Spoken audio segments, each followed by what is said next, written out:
ॐ श्रुतिस्मृतिपुराणानाम् आलयं करुणालयं नमामि भगवत्पाद शङ्करं लोकशङ्करं शङ्करं शङ्कराचार्यं केशवं बादरायणं सूत्रभाष्यकृतौ वन्दे भगवन्तौ पुनः पुनः। ईश्वरो गुरुरात्मेति मूर्तिभेदविभागिने व्योमवद्व्याप्तदेहाय दक्षिणामूर्तये नमः। सहना भवतु सहनौ भुनक्तु सह वीर्यं करवावहै तेजस्विनावधीतमस्तु मा विद्विषावहैः। ॐ शान्ति शान्ति शान्तिः। பதஞ்சலி ஸ்துதி சொல்லிடலாம். योगेन चित्तस्य पदेन वाचां मलं शरीरश्च वैद्यकेन योपाकरोत्तं प्रवरं मुनीनां पतञ्जलिं प्राञ्जलिरानतोऽस्मि.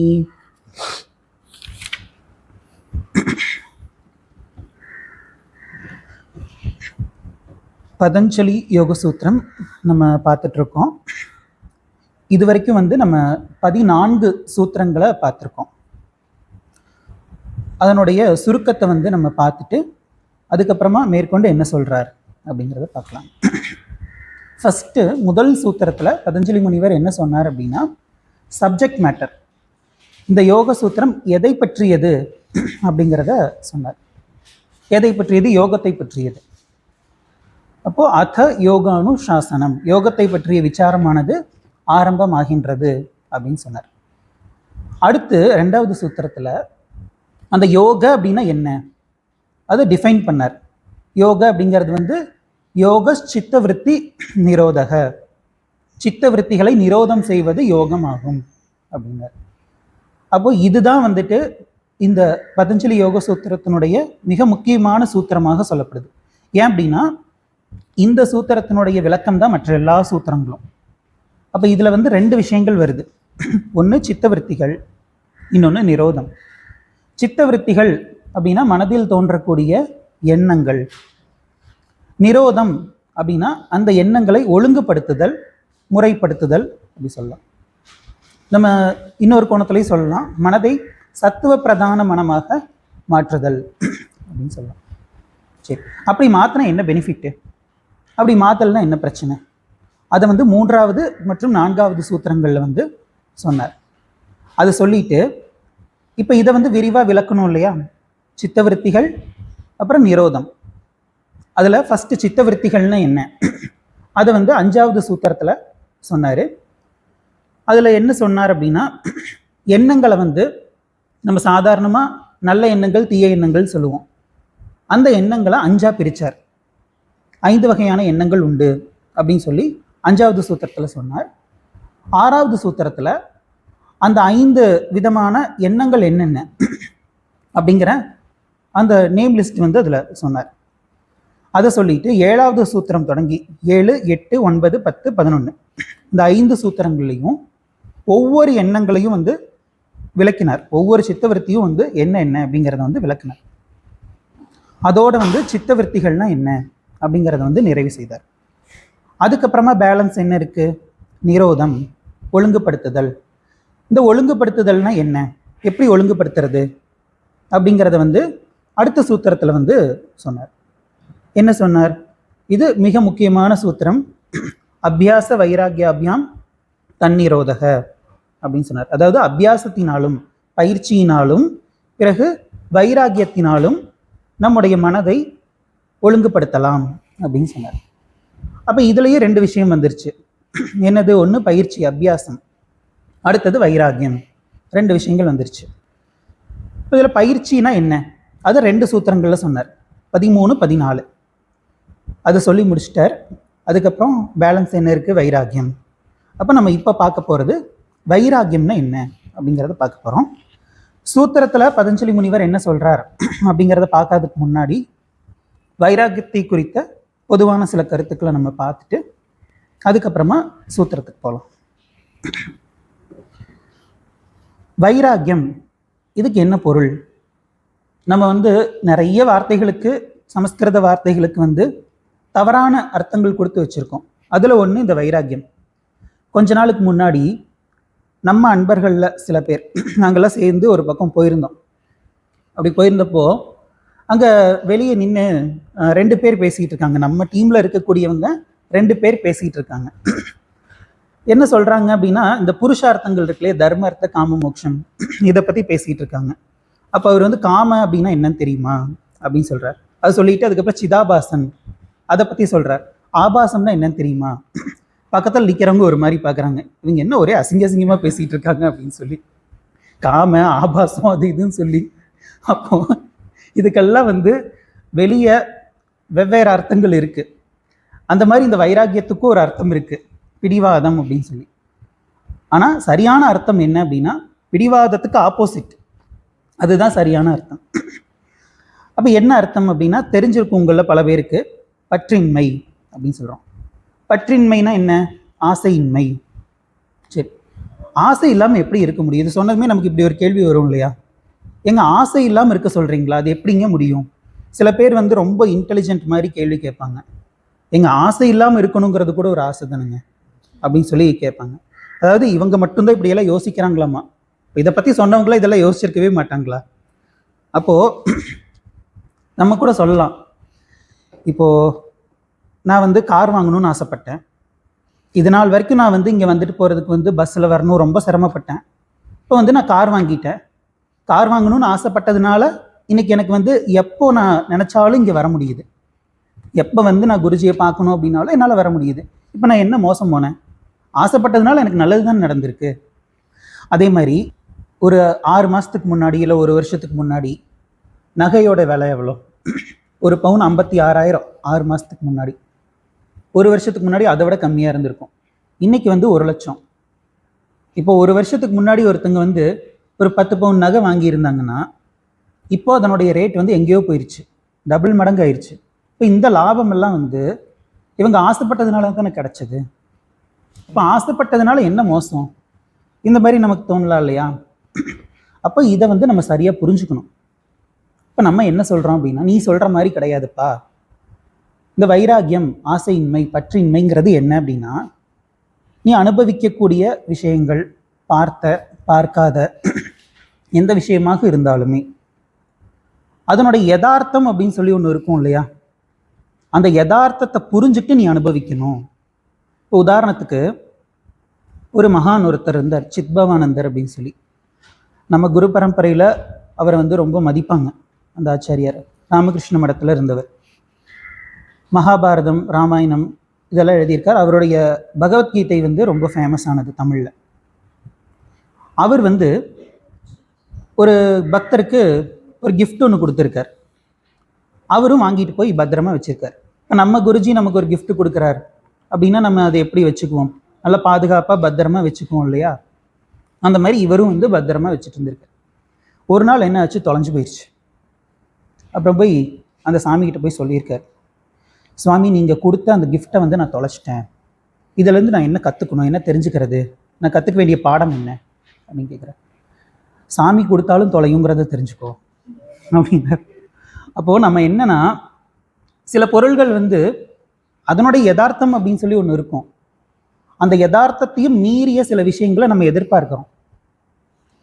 லஞ்சமே வாங்காத அரசு அதிகாரிகள் வேணும், ஊழலையே செய்யாத அரசியல்வாதிகள் வேணும், இந்த மாதிரியெல்லாம் நம்ம எதிர்பார்க்கிறோம். இதெல்லாம் வந்து யதார்த்தத்துக்கு மீறின விஷயங்கள். எல்லாரும் என்ன மதிக்கணும், யாருமே என்னை திட்டக்கூடாது. இதில் ராமாயணத்தில் வால்மீகி அவர் வந்து நாரதரை பார்த்து ஒரு கேள்வி கேட்குறார்.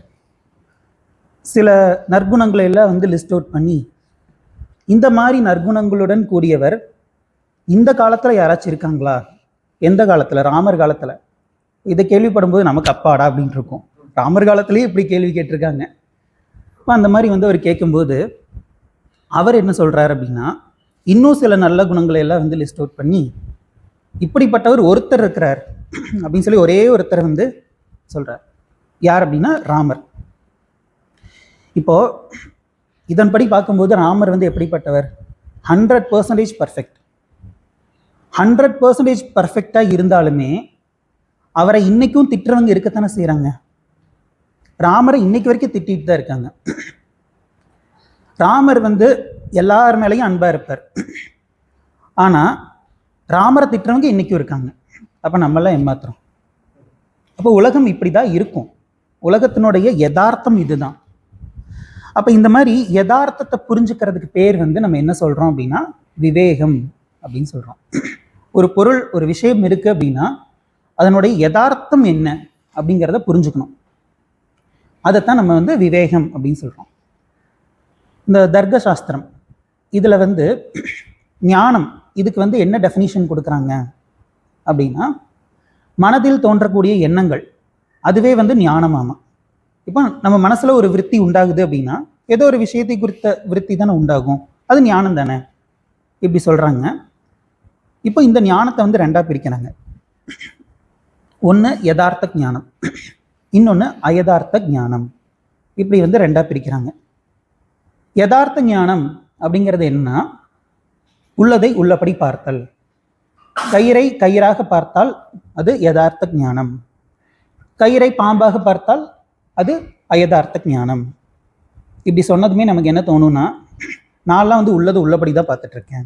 இப்போ என் முன்னாடி ஒரு சேர் இருக்குது, சேரை நான் சேராக தானே பார்க்குறேன். என்கிட்ட கார் இருக்குது, காரை நான் காராக தானே பார்க்குறேன். ஸோ கயிறை வந்து பாம்பாக பார்க்குற மாதிரி அந்த அயதார்த்த ஞானம்ங்கிறது எனக்கு கிடையாது அப்படின்னு சொல்லி நம்ம நினைப்போம். ஆனால் இங்கே வந்து அந்த அர்த்தத்தில் சொல்லப்படலை. நம்ம என்ன எதிர்பார்க்கிறோம் அப்படின்னா, அந்த பொருளினுடைய யதார்த்த தன்மைகள் என்னவோ அதையும் தாண்டி பல விஷயங்களை வந்து நம்ம அந்த பொருள்கிட்ட எதிர்பார்க்கிறோம். நல்லா ஸ்வீட் சாப்பிட்ணும், ஆனால் எனக்கு சுகரே வந்துடக்கூடாது, இந்த மாதிரி எதிர்பார்க்கிறோம். அதனால தான் இன்னைக்கு வந்து அந்த சுகர் ஃப்ரீ அப்படின்னு சொல்லி ஒன்று வந்திருக்கு. நான் ஸ்வீட் சாப்பிட்டாலுமே எனக்கு சுகர் வரக்கூடாது. அதே மாதிரி எண்ணெய் பலகாரம் நிறைய சாப்பிட்ணும், கொலஸ்ட்ரால் வரக்கூடாது. பெட்ரோல் 100 ரூபாய்க்கு போட்டாலும் 100 கிலோமீட்டர் போகணும். இதெல்லாம் பாசிபிளா? நம்ம இதுக்கு முன்னாடி கூட ஒரு உதாரணம் பார்த்தோம். காரை ஸ்க்ராட்ச் பண்ணிக்கிட்டாங்கன்னா ஏதோ நம்ம இதயத்தையே ஸ்க்ராட்ச் பண்ண மாதிரி நமக்கு ஃபீல் ஆகும் அப்படின்னு சொல்லி. அப்போ நம்ம என்ன புரிஞ்சுக்கணும், கார்னா ஸ்க்ராட்ச் ஆகத்தான் செய்யும், டயர்னா தேயத்தான் செய்யும், மனுஷங்கன்னா சாகத்தான் செய்வாங்க. இன்னார் என் கூட வந்து நான் இருக்கிற வரைக்கும் அவங்க இருந்துகிட்டே தான் இருக்கணும். இந்த லவ்வர்ஸ் எல்லாம் சொல்லிக்குவாங்க இல்லையா, காலம் முழுக்க நம்ம பிரியவே கூடாது, அதெல்லாம் இம்பாசிபிள். இந்த சினிமாலாம் வந்து இது மாதிரியான நிறைய யதார்த்தத்தை மீறிய பல விஷயங்களை வந்து காட்டுறாங்க. அதெல்லாம் பார்த்து நம்மளும் ஏமாந்து போகிறோம், எல்லாரும் ஏமாந்து போகிறாங்க. இந்த அம்மா மேலே வந்து ரொம்ப பாசமாக இருக்கிற மாதிரி சினிமாலாம் வருது. இந்த பிச்சைக்காரன் அப்படின்னு சொல்லி ஒரு மூவி. அவங்க அம்மா வந்து சாக கிடப்பாங்க, பிச்சை பெரிய பணக்காரனாக இருப்பான் ஹீரோ. பிச்சை எடுத்து நீ வந்து உன்னுடைய அடையாளத்தை மறைச்சிக்கிட்டு நீ வாழணும், இந்த மாதிரி நீ வந்து ஒரு குறிப்பிட்ட நாள் வரைக்கும் வாழ்ந்த அப்படின்னா அதுதான் பரிகாரம், உங்கள் அம்மா வந்துடுவாங்க.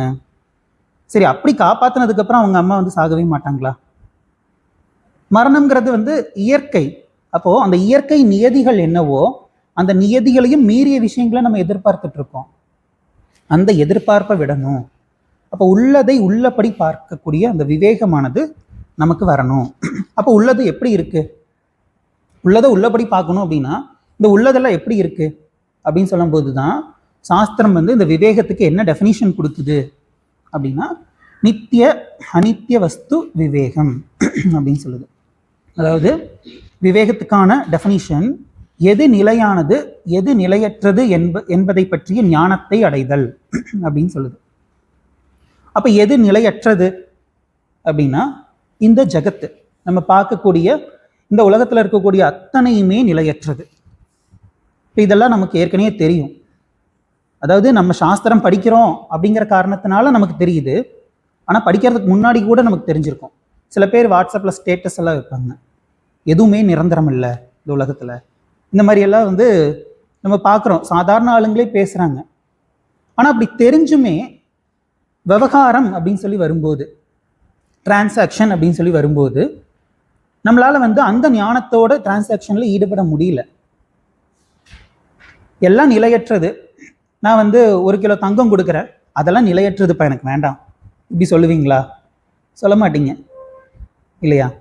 அந்த மாதிரி நமக்கு வந்து விவேகம் இருந்துமே டிரான்சாக்ஷன் அப்படின்னு சொல்லி வரும்போது என்ன இடிக்குது, என்ன பிரச்சனை நமக்கு அப்படிங்கிறத நம்ம விசாரம் செய்தாகணும். அப்படி விசாரம் செய்யும்போது ஒரு 5 விதமான கேள்விகள் வந்தது. அந்த கேள்விகள் நான் இப்போ ரீட் பண்ணுறேன். அந்த கேள்விக்கு உண்டான பதிலை நம்ம பின்னாடி பார்க்கலாம். ஃபர்ஸ்ட் கேள்விகள். முதல் கேள்வி, இப்போ நம்ம என்ன சொல்கிறோம் விவேகத்தில், இந்த உலகம் நிலையற்றது அப்படின்னு சொல்கிறோம். இப்போ உலகம் நிலையற்றது அப்படின்னா நான் இந்த உடலை கொண்டு இந்த உலகத்தை அனுபவிக்கிறேன். எனக்கு இந்த உலகம் எப்படி அனுபவம் ஆகுதுன்னா இந்த உடலோட இருக்கும்போது தான் அனுபவம் ஆகுது. இப்போ என்ன கம்பேர் பண்ணும்போது இந்த உலகம் நிலையானதா நிலையற்றதா? நிலையானது தானே. என்ன கம்பேர் பண்ணும்போது அது நிலையானது தானே. இப்போ நான் ஒரு வீடு வாங்குறேன்னு வச்சுக்கலாம். அந்த வீடு ஒரு 100 வருஷத்துக்கு இருக்கும். என்னுடைய ஆயுட்காலம் 80 வருஷம்னு வச்சுக்கலாம். என்னை விட 20 வருஷம் அது அதிகமாக இருக்கே. அப்போது என்ன கம்பேர் பண்ணும்போது இந்த நான் அனுபவிக்கக்கூடிய இந்த வஸ்து இது நிலையானது தானே. அப்போ நான் அனுபவிச்சுட்டு போகிறேன்னு இப்போ என்ன பிரச்சனை? அதை விட நிலம் வாங்கிட்டா பூமி அழியிற வரைக்கும் நிலம் இருந்துக்கிட்டே தான் இருக்கும். பூமியை அழிஞ்சதுக்கப்புறம் நான் எங்கேருந்து இருக்க போகிறேன்? அப்போ நான் இருக்கிற வரைக்கும் கண்டிப்பாக எனக்கு கன்ஃபார்ம்டு. சில பேர் செத்ததுக்கு அப்புறம் கூட என்னை இந்த இடத்துல தான் புதைக்கணும் அப்படின்னு சொல்லி புக் பண்ணி வச்சுட்டு சாகுறாங்க. அந்த அளவுக்கு இது நிலையானது. அப்படி நம்ம நகையை உதாரணத்துக்கு பார்த்தோம். அதெல்லாம் நமக்கு ஏறிட்டே போகுது. அப்ரிசியேஷன், இந்த அக்கௌண்ட்ஸில் டிப்ரிசியேஷன் அப்ரிசியேஷன் அப்படின்னு சொல்லி வரும். தேய்மானம், டிப்ரிசியேஷனாக தேய்மானம் தேஞ்சிக்கிட்டே போகிறது, அதனுடைய மதிப்பு குறைஞ்சிக்கிட்டே போகும். அப்ரிசியேஷன்னா அதனுடைய மதிப்பு கூடிக்கிட்டே போகும். இந்த தங்கமெல்லாம் அப்ரிசியேஷன், அது எனக்கு இன்னுமே டபுள் பெனிஃபிட்டாக இருக்கே. அப்போ அப்படிப்பட்ட விஷயங்கள் எல்லாம் நான் ஏன் நாடக்கூடாது? என்ன கம்பேர் பண்ணும்போது அது நித்தியமாக இருக்கே. இது முதல் கேள்வி. நம்ம முதல்ல கேள்வியை பார்த்துட்டு அதுக்கப்புறமா பதில் பார்க்கலாம். ரெண்டாவது கேள்வி என்னன்னா, இப்போ இந்த உலகம் எப்படிப்பட்டதாக இருக்கு? இந்த உலகம் ரொம்ப சந்தோஷமா இருக்கா, இல்லை துக்கமயமா இருக்கா? நம்ம யாரை கேட்டாலுமே என்ன மாதிரி கஷ்டப்படுறவங்க இந்த உலகத்துல யாருமே இருக்க மாட்டாங்க, இப்படிதான் சொல்லுவாங்க. யாரா இருந்தாலும் இப்படிதான் சொல்றாங்க. அது என்னன்னே தெரியல. அது சில பேர் பொண்ணா பிறந்தா ரொம்ப கஷ்டப்படணும் அப்படிம்பாங்க. சில பேர் பையனா பிறந்தா கஷ்டப்படணும்பாங்க. இப்படி ஒவ்வொருத்தவங்களுக்கும் ஒரு சில பேருக்கு அவங்க பிறந்த ஊர் அவங்களுக்கு பிரச்சனையா இருக்கும். சில பேருக்கு இந்த ஜாதியில பிறந்துட்டோமேங்கிற கவலை. இப்படி எங்க பார்த்தாலுமே சுத்தி சுத்தி குழந்தைங்களுக்கு ஸ்கூலுக்கு போகணுமேங்கிற கவலை. அப்போ எங்க பார்த்தாலுமே துன்பம், துயரம், துக்கம், இதுதான். அப்ப இந்த மாதிரி துக்கமயமான இந்த உலகத்துல அப்பப்போ போற இந்த சுகங்கள், இதையும் நான் ஏன் விடணும்? அதை விட்டு வாழ்றதும் ஒரு வாழ்க்கையா? இப்படி ஒரு கேள்வி வரலாம் இல்லையா? ஸோ இது ரெண்டாவது கேள்வி. அடுத்தது மூன்றாவது. இப்போ நம்ம என்ன சொன்னோம்? நிலையானது எது, நிலையற்றது எதுங்கிறத தெரிஞ்சுக்கணும்னு சொன்னோம் இல்லையா?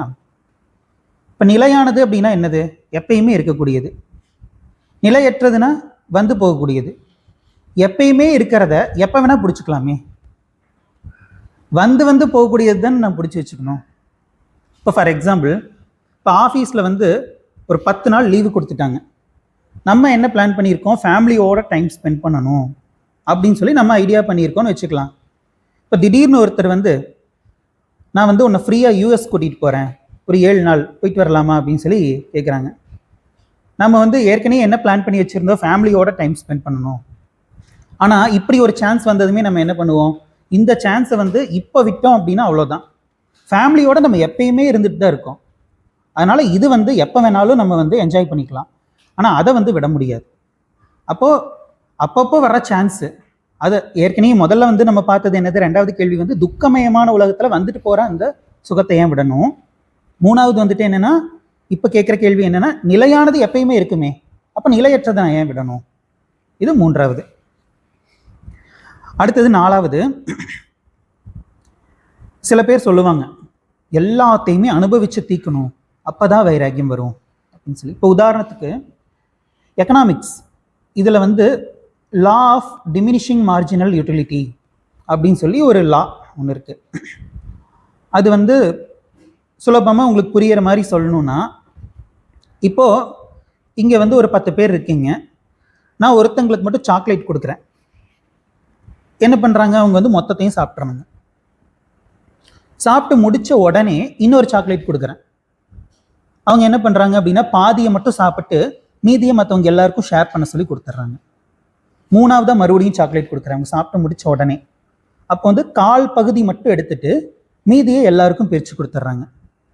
நாலாவதா மறுபடியும் சாக்லேட் கொடுக்கும்போது மொத்தத்தையும் கொடுத்துட்றாங்க. என்ன காரணம்? திகட்டிருச்சு. அப்போது அனுபவித்து தீர்த்ததுனால தானே அது திகட்டுச்சு. அப்போ எல்லாத்தையும் அனுபவித்து தீர்த்தா தானே எனக்கு வைராக்கியம் வரும். இப்படி சில பேர் வந்து கேள்வி கேட்கலாம். நம்ம வந்து இப்போ புத்தருக்கெல்லாம் வைராக்கியம் வந்திருக்கு.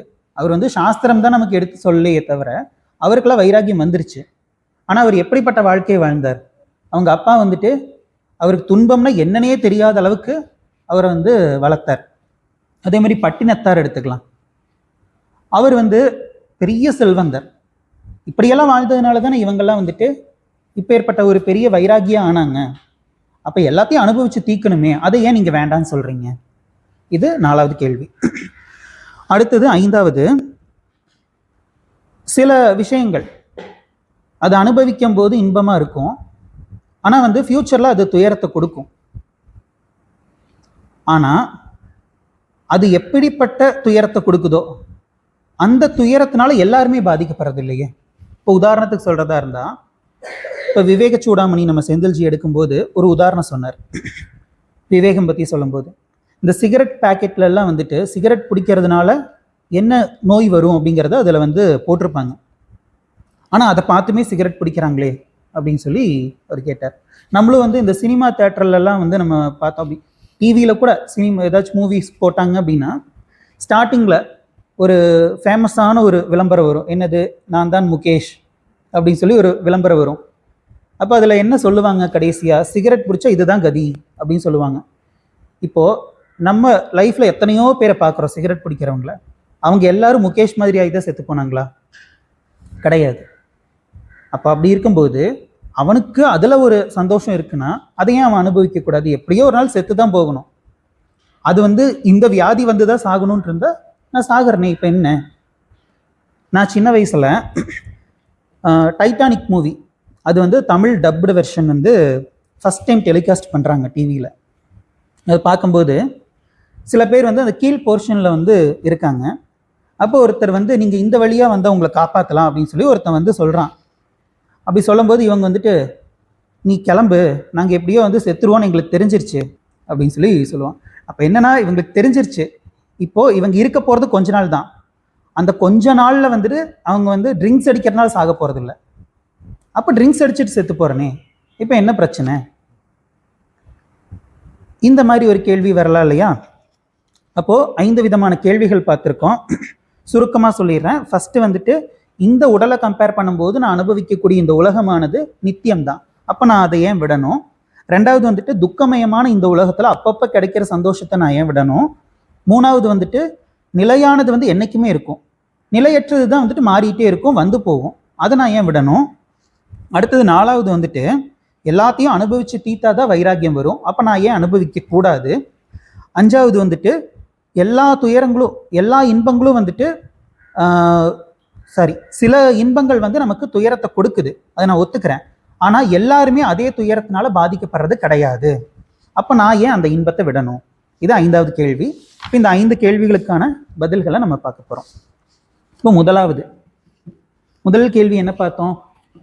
என்ன கம்பேர் பண்ணும்போது, இந்த உடலை கம்பேர் பண்ணும்போது இந்த உடலை கொண்டு அனுபவிக்கக்கூடிய இந்த உலகமானது நித்தியம், அப்போ நான் ஏன் அனுபவிக்க கூடாதுங்கிறது முதல் கேள்வி. இப்போ நம்ம என்ன சொல்கிறோம் அப்படின்னா, நீ வந்து உடலை கொண்டு அனுபவிக்கக்கூடிய இந்த உலகத்தை பற்றி பேசிகிட்டு இருக்க, நாங்கள் என்ன சொல்கிறோன்னா உன் உடலை பற்றியும் பேசிகிட்டு இருக்கோம், உன்னுடைய உடலே அனித்தியம்ங்கிறது உனக்கு இன்னும் தெரியல அப்படின்னு சொல்கிறோம். இவன் வந்து உடலை கம்பேர் பண்ணும்போது உலகம் அனித்தியம், உலகம் நித்தியம் அப்படின்னு சொல்கிறான். நம்ம என்ன சொல்கிறோம் அப்படின்னா, உன்னுடைய உடலே அனித்தியம், இதை நீ புரிஞ்சுக்கோ. அப்போது இதிலிருந்து என்ன தெரியுதுன்னா, உனக்கு இன்னும் விவேகம் வரலைங்கிறது தெரியுது. என்ன நினச்சிட்டு இருந்தா இவன்? எனக்கு விவேகம் வந்துருச்சு அப்படின்னு நினச்சிட்டு இருந்தான். விவேகம் வந்திருந்தா அவன் என்ன புரிஞ்சு வச்சிருந்துருக்கணும்? இந்த உலகம் அனித்தியம், அப்போது இந்த உலகத்தில் தானே இந்த உடலும் இருக்குது, இந்த உலகத்தில் இருக்கக்கூடிய உணவுகளை உண்டு தானே இந்த உடலும் வந்துட்டு உருவாயிருக்கு, அப்போது இந்த உடல் வேற இந்த உலகம் வேறன்னு சொல்லி அவன் எப்படி சொல்ல முடியும்? அப்போ இந்த உலகத்தோடு சேர்ந்தது தானே இந்த உடலும் கூட, அப்போ இதுவும் அனித்தியம்ங்கிறத அவனுக்கு புரிஞ்சிருக்கணுமே. அப்போ விவேகமே இன்னும் வரல அப்படிங்கிறத வந்து நம்ம சொல்கிறோம். அப்போ இது வந்து பதஞ்சலி முனிவர் ஒரு சூத்திரத்தில் வந்து இதை பற்றி சொல்ல போகிறார். அப்போ நம்ம வந்து விளக்கமாக பார்க்கலாம். இதோட நம்ம இந்த முதல் கேள்விக்கான பதிலை வந்து நிறைவு செய்யலாம். அடுத்து ரெண்டாவது கேள்வி. ரெண்டாவது வந்துட்டு, உலகம் வந்து துக்கமயமாக இருக்கு. துக்கமயமான இந்த உலகத்தில் எனக்கு அப்பப்போ கிடைக்கக்கூடிய சந்தோஷத்தையும் நான் ஏன் விடணும் இப்படி கேட்குறான். நம்ம என்ன சொல்கிறோன்னா, அப்பப்போ கிடைக்கிறதுனால தான் நீ விடணும் அப்படின்னு சொல்கிறோம். அப்பப்போ கிடைக்கிது நீயே ஒத்துக்கிற, அப்போ ஏன் நீ வந்து அதை பிடிச்சிட்டு இருக்க? ரெண்டாவது, உலகம் துக்கமயமானதுன்னு நீ சொல்கிற, இது உன்னுடைய ராங் இன்டர்பிரிட்டேஷன். நீ தப்பாக புரிஞ்சு வச்சிருக்க. உலகம் எப்படி உனக்கு துக்கத்தை கொடுக்கும்? இப்போது அமெரிக்கா போனால் சந்தோஷம் இல்லையா? நிறைய பேர் வந்து ஒவ்வொருத்தங்களுக்கும் ஒவ்வொரு ஊர். நிறைய பேருக்கு அமெரிக்கா போகணும் அப்படிங்கிற ஆசை ஒரு காலத்தில் இருந்துச்சு. இப்போ இருக்கா? ஒரு தாத்தா வந்தார், எல்லாத்தையும் முடிச்சு விட்டாரு. அதனால் வந்துட்டு இப்போ எப்படி தெரியல. ஒரு காலத்தில் எல்லாருக்குமே வந்து அமெரிக்கா போகணும் அப்படிங்கிற ஆசை இருந்துச்சு. இப்போ அமெரிக்கா போனாதான் உனக்கு சந்தோஷம் அப்படின்னா, அங்கே போனதுக்கப்புறம் உன் வீட்டு நகையெல்லாம் திருட்டு போயிடுச்சுன்னு ஃபோன் கால் வந்துச்சுன்னா அப்போவும் நீ சந்தோஷமாக இருக்கணும்ல? இருக்க மாட்டேன். நீ அமெரிக்கா போயிட்ட, உனக்கு ரொம்ப பிடிச்சவங்க ஒருத்தங்க சீரியஸாக படுத்து கிடக்குறாங்க அப்படின்னு சொன்னால் நீ சந்தோஷமாக இருப்பியா? இருக்க மாட்டேன். அப்போது உலகம் அப்படியே தான் இருக்குது. உன்னுடைய மனம் எப்படி பொருட்படுத்துதுங்கிறத பொறுத்து தானே உனக்கு சந்தோஷமோ அல்லது துக்கமோ வருது. அப்போ உலகம் துக்கமயமானது அப்படிங்கிறதும் ஒரு தவறான முடிவு தானே. அப்போ இன்னும் இதுலேருந்து என்ன தெரியுது? உனக்கு இன்னும் விவேகம் வரலைங்கிறது தெரியுது. உலகம் துக்கம் அப்படின்னு சொல்லி நீ தப்பாக புரிஞ்சு வச்சிருக்க. இது வந்து வித்யாரண்யர் வந்து இந்த பஞ்சதசி அப்படிங்கிற நூலில் வந்து சொல்லுவார். ஜீவ சிருஷ்டி, ஈஸ்வர சிருஷ்டி அப்படின்னு சொல்லி இந்த சிருஷ்டியை வந்து ரெண்டாக பிரிப்பார். அப்படி பிரிக்கும்போது இந்த ஈஸ்வர சிருஷ்டிங்கிறதுக்குள்ளே என்னென்னலாம் வருது அப்படின்னு பார்த்தோன்னா எல்லாமே வந்துடும். நம்ம சொல்கிறதுக்கு எதுவுமே இருக்காது. மிச்சம் இல்லாமல் எல்லாத்தையுமே அந்த ஈஸ்வர சிருஷ்டிக்குள்ளே கொண்டு வந்துடுவார். அப்போ மிச்சம் இருக்கிறது தான் என்ன? ஜீவ சிருஷ்டிக்குள்ளே என்ன தான் சொல்லியிருப்பார் அப்படின்னு பார்த்தா, நான் எனது, இது மட்டும்தான். உண்மையிலேயே நான் எனதுங்கிறத தவிர மற்றது எல்லாமே ஈஸ்வர சிருஷ்டி தான். அப்போது ஈஸ்வரனுடையதை தான் நம்ம வந்து நான் எனது அப்படின்னு சொல்லி ஒரு பொருள் வாங்குகிறோம் அப்படின்னா உண்மையிலேயே எனது அப்படிங்கிற அந்த எண்ணத்தை தான் வாங்குகிறோம். மற்றபடி வேறு எதுவுமே நம்ம வாங்கலை. அப்படி வாங்கினதான் நம்ம கற்பனை பண்ணிட்டு இருக்கிறதுனால தான் நமக்கு இத்தனை பிரச்சனையும். அந்த ரெண்டு எண்ணத்தினால தான் நமக்கு பிரச்சனை. அப்போ உலகம் என்றைக்குமே நமக்கு துக்கமயமாக இருக்காது. இதை புரிஞ்சுக்கணும் அப்படின்னு சொல்கிறார். அடுத்தது மூன்றாவது, இப்போ நிலையானது என்றைக்குமே இருக்கும், நிலையற்றது வந்துட்டு வந்ததுமே அது போயிடும். அப்போ நான் அதை ஏன் வந்து பிடிச்சி வைக்கக்கூடாது? அதுதானே முக்கியம். வந்த சான்ஸை விடக்கூடாது. இது மூணாவது கேள்வின்னு பார்த்தோம். இப்போ நம்ம என்ன சொல்கிறோன்னா, நீ இதிலிருந்தே தெரியுது உன்னுடைய புத்திசாலித்தனம் எந்த அளவுக்கு இருக்குது அப்படின்னு சொல்கிறோம். எப்படின்னா, ரெண்டு விஷயங்கள், ஒன்று நிலையானது, இன்னொன்று நிலையற்றது. இப்போ இந்த நிலையற்றது சந்தோஷத்தை கொடுக்குதுன்னே வச்சுக்கலாம். நிலையற்றதுங்கிறதுனால சந்தோஷத்தை கொடுத்துட்டு அது போயிடும். அதை அடையிறதுக்கு நம்ம முயற்சி செய்யணும் இல்லையா? இப்போ காஷ்மீர் போகணும், சும்மா போயிட முடியுமா? காசு வேணும், உழைக்கணும், கஷ்டப்படணும் இல்லையா? காஷ்மீரி போயிடும். அதனால தான் காஷ்மீர் இல்லையா?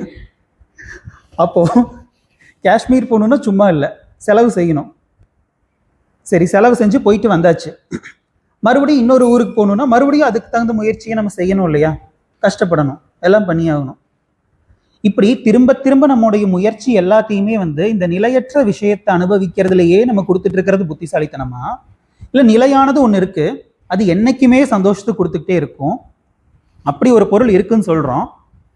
அந்த பொருளை அடையிறதுக்கு இந்த முயற்சியை வந்து நம்ம அங்கே செஞ்ச அதே முயற்சியை இந்த நிலையான வஸ்துவை பிடிக்கிறதுக்காக நம்ம செஞ்சோம் அப்படின்னா அது புத்திசாலித்தனமா? நிலையானதை பிடிக்கிறதுக்கு நம்ம செய்யக்கூடிய முயற்சி தானே புத்திசாலித்தனமா இருக்கும். அப்போ நீ ஏற்கனவே நம்ம சொன்ன மாதிரி விவேகம் வந்துருச்சு அப்படின்னு நினைச்சு நீ வந்து விவேகம் இல்லாம இருக்க அப்படின்னு சொல்றோம். அடுத்து நாலாவது, எல்லாத்தையும் அனுபவிச்சு தீர்த்துட்டா தானே நமக்கு வந்து வைராகியம் வரும். இப்படி வந்து ஒரு கேள்வியானது முன்வைக்கப்படுது. இப்போ நம்ம என்ன சொல்றோம் அப்படின்னா, இப்போ நம்ம இங்கே இருக்கோம், இங்கே நமக்கு கிளைமேட் எப்படி இருக்கு? நல்லா சில்லுன்னு இருக்கு இல்லையா? இப்போ இந்த மாதிரி ஒரு கிளைமேட்டில் நல்லா சூடாக இட்லி, தேங்காய் சட்னி, தக்காளி சட்னி இதெல்லாம் வச்சு நம்ம எல்லாருக்கும் கொண்டு வந்து கொடுக்குறாங்க. என்ன பண்ணுவோம்? நல்லா சாப்பிட்ருவோம் இல்லையா? இப்போது இது நாள் வரைக்கும் எத்தனை டன் இட்லி சாப்பிட்ருப்போம் நம்ம. அவ்வளோ சாப்பிட்டும் இன்னும் இட்லி மேல நமக்கு வைராக்கியம் வரல இல்லையா? அதே மாதிரி டீ காஃபி எடுத்துக்கலாம். ஒரு நாள் பந்துன்னு சொல்லி பால் வரலன்னா எப்படி இருக்கும்? அது ஏதோ வாழ்க்கையே முடிஞ்சிருச்சுங்கிற மாதிரி இருக்கும் நமக்கு இல்லையா? நம்ம எத்தனை தடவை நம்ம எத்தனை ஆயிரம் லிட்டர் டீ காஃபி குடிச்சிருப்போம். அத்தனை குடிச்சுமே இன்னுமே டீ காஃபிக்கு ஏங்கிட்டு இருக்கோம்னா இதுல இருந்து என்ன தெரியுது? எல்லாத்தையும் அனுபவிச்சு தீக்கிறதுனால வைராக்கியம் வராதுங்கிறது தெரியுது. அப்போ நீ புரிஞ்சு வச்சிருக்கிறது தப்பு அப்படின்னு சொல்லி மறுபடியும் நம்ம சொல்றோம். நம்ம இந்த விஷயத்தை நல்லா தெளிவா புரிஞ்சுக்கிறதுக்கு மகாபாரதத்துல இருந்து ஒரு கதையை நம்ம பார்க்க போறோம். அதை நம்ம அடுத்த பகுதியில் பார்க்கலாம். இந்த பகுதியை நம்ம இதோட நிறைவு செய்யலாம்.